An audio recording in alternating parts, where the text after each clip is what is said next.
అది తేడా. ఇక్కడ పరిస్థితి ఎందుకు అంటే దీంట్లో కూడా స్కాములు చేసి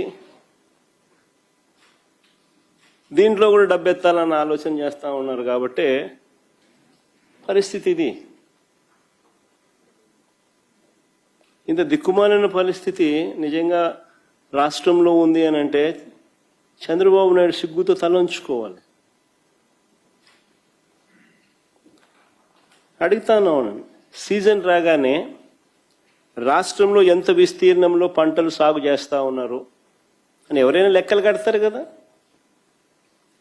సీజన్ రాగానే రాష్ట్రంలో ఎంత విస్తీర్ణంలో పంటలు సాగు అవుతూ ఉన్నాయి, వీటికి ఎంత ఎరువులు కావాలి అని ఏ రాష్ట్ర ప్రభుత్వమైనా లెక్కలు కడుతుంది కదా. ఆ లెక్కలన్నీ మన దగ్గర ఉన్నాయి కదా. మరి అటువంటి అప్పుడు ఎరువులు అందని పరిస్థితి ఎందుకు వస్తుంది?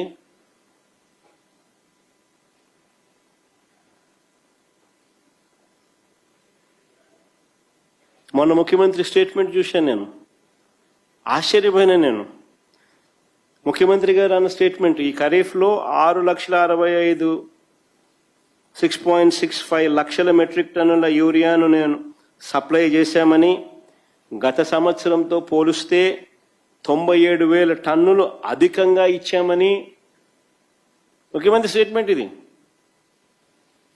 ఈ ఖరీఫ్లో 6.65 లక్షల మెట్రిక్ టన్నుల యూరియాను సప్లై చేశామని, గత సంవత్సరంతో పోలిస్తే 97,000 టన్నులు అధికంగా ఇచ్చామని చంద్రబాబు గారు మొన్ననే ప్రెస్ మీట్లో చెప్పారు.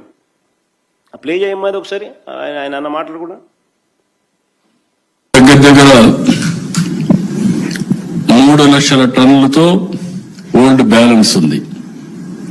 దాంతో కలిపి ఇప్పటికి 6,65,000 మెట్రిక్ టన్నులు యూరియా అందుబాటులో పెట్టాం. గత సీజన్తో పోల్చుకుంటే ఈ రోజు ఈనాటికి 97,000 మెట్రిక్ టన్నుల యూరియా అధికంగా సరఫరా చేశాం. రైతులకు ఈ మొత్తం యూరియా కూడా చేరింది. చంద్రబాబు నాయుడు స్వయంగా మాట్లాడుతూ ఉన్న మాటలు ఇవి. అధికంగా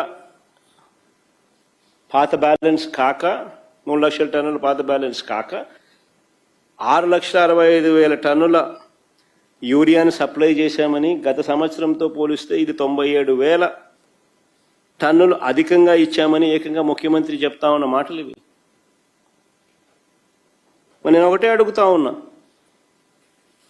మా చంద్రబాబు నాయుడు గారు చెప్తా ఉన్నట్టుగానే ఈ మాదిరిగానే సప్లై జరిగి ఉండింటే, ఈ మాదిరిగా రైతులకు అంది ఉండింటే, ఈ మాదిరిగా రైతులు రోడ్డెక్కే పరిస్థితి ఎందుకు వచ్చింది?